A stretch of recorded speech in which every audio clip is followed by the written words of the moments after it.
Ya, ini kontribusi banyak hal ya, dari mulai tidak direvisinya Undang-Undang Pemilu, problem dalam rekrutmen penyelenggara pemilu, termasuk juga saya kira tata kelola internal atau kepemimpinan di KPU sendiri. Karena kalau kita lihat tadi pernyataan Pak Ilham agak ironis juga, kan mestinya ada transfer of knowledge ya di antara KPU yang sebelumnya dengan KPU yang baru, karena keberlanjutan itu juga termasuk soal bagaimana perkembangan dan juga program-program yang sudah berjalan. Jangan sampai itu mengkonfirmasi beda komisioner, beda kebijakan. Anggota Perludem, Titi Anggraini, menilai KPU kurang serius mempersiapkan sistem informasi rekapitulasi pemilu 2024. Ketidaksiapan itu mengakibatkan timbulnya banyak permasalahan di Sirekap. Mulanya, Titi mengatakan Sirekap bukan pertama kali digunakan pada 2024, tapi telah berjalan sejak pemilu 2014 dan 2019. Menurutnya, kompleksitas dalam pemilu 2024 tidak dapat dijadikan alasan timbulnya kesalahan-kesalahan dalam Sirekap. Padahal kan ini kelembagaan begitu. Nah, yang terjadi adalah ternyata tidak ada komunikasi, tidak saling dilibatkan. Di sini terlihat sekali ya, egonya itu ternyata dominan begitu. Nah, yang berikut saya kira terkait dengan Sirekap. Ini selain persoalan teknologi seperti kita banyak bahas, yang mestinya kalau disiapkan dengan baik, jadi direncanakan dengan matang, diuji cobakan, diaudit secara akuntabel, lalu kemudian terbuka prosesnya. Ini menjadi sesuatu yang sangat menjanjikan dalam mengatasi persoalan pemilu kita. Apa itu? Yaitu persoalan rekapitulasi manual yang selama ini memang menjadi sumber dari kecurangan. Mestinya tidak ada alasan kompleksitas pemilu menjadi hambatan, karena justru teknologi itu untuk mengurai kompleksitas dan beban kerja teknis yang dihadapi oleh petugas di TPS. Titi mengakui pemilu Indonesia memang sangat kompleks. Namun karena kompleks tersebut, seharusnya KPU dapat lebih mempersiapkan Sirekap dengan lebih baik. Meski rencana Sirekap sudah dirancang sejak tahun-tahun sebelumnya, tapi ternyata masih ada masalah di Sirekap pada pemilu 2024. Jadi sebenarnya ini bisa jadi breakthrough membangun kepercayaan publik terhadap penataan pemilu ke depan. Tapi kan sayangnya problem teknologi saja tidak bisa dijelaskan dengan baik. Nah, yang kedua menurut saya problem besar dari Sirekap ini adalah pada sosialisasi dan komunikasi publik ya. Jadi sosialisasinya tidak mampu menjangkau dengan baik para pengguna, bukan hanya masyarakat awam, tetapi yang paling terpapar dari Sirekap itu adalah peserta. Peserta itu ada pasangan calon, ada caleg. Caleg itu tidak semua seideal yang kita bayangkan. Kenapa harus resah kalau rekapnya berbeda di Sirekap? Kan saksi partai ada. Nah, tidak seperti itu di lapangan. Realitasnya tidak semua partai punya saksi, tidak semua saksi termasuk tidak semua caleg, termasuk caleg perempuan itu bisa mengakses C-hasil. Kekurang-seriusan KPU dalam mempersiapkan Sirekap dan menempatkan Sirekap sebagai prioritas yang harus dikerjakan dengan sangat profesional, cermat, teliti, dan baik. Terlebih menurutnya, anggota KPU saat ini merupakan orang-orang yang telah memiliki pengalaman pada pemilu sebelumnya. Seharusnya mereka lebih dapat memahami posisi Sirekap yang sangat strategis di pemilu 2024. Titi juga menyoroti sikap KPU yang kurang responsif dalam menanggapi temuan atau laporan dari masyarakat terkait Sirekap. Titi menyebut sikap KPU itu mengakibatkan timbulnya banyak spekulasi di masyarakat mengenai akuntabilitas dan transparansi data pemilu 2024. Menurutnya, menutup Sirekap bukan solusi dari permasalahan tersebut. Seharusnya KPU lebih responsif mengenai temuan salah konversi data atau salinan C-hasil. Karena misalnya ada problem juga di internal partai. Jadi kalau kita bayangkan segala sesuatu dengan pendekatan aturannya sudah begitu, tidak bisa begitu, karena aturan juga membutuhkan pelaksanaan yang menopang untuk itu.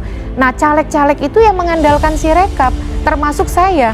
Iya benar ada C-hasil begitu, tapi kan menghitung satu kecamatan saja sudah berapa ratus TPS, satu kabupaten kota saja sudah berapa ribu TPS. Jadi Sirekap ini sangat membantu, dan definisinya kan adalah alat publikasi, sarana publikasi penghitungan dan rekapitulasi suara. Yang mengeluarkan siapa? KPU, otoritas berwenang, yang ditopang oleh anggaran, personel, dan kewenangan.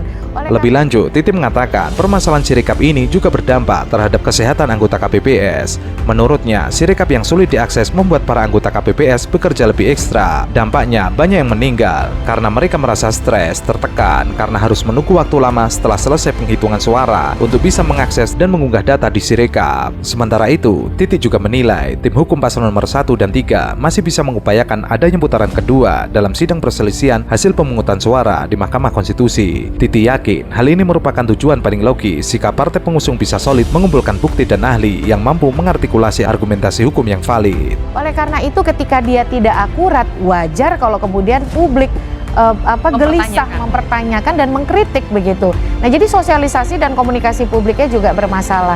Dan yang terakhir saya kira soal respon.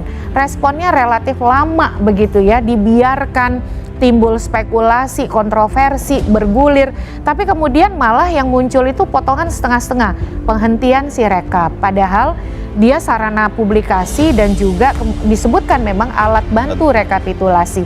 Betul dia menjadi alat bantu. Di kecamatan yang ditampilkan itu adalah data dari Sirekap. Dan di peraturan KPU nomor 5 2024 kalau ada perbedaan, maka di pasal 15-16 itu yang digunakan adalah C hasil manual.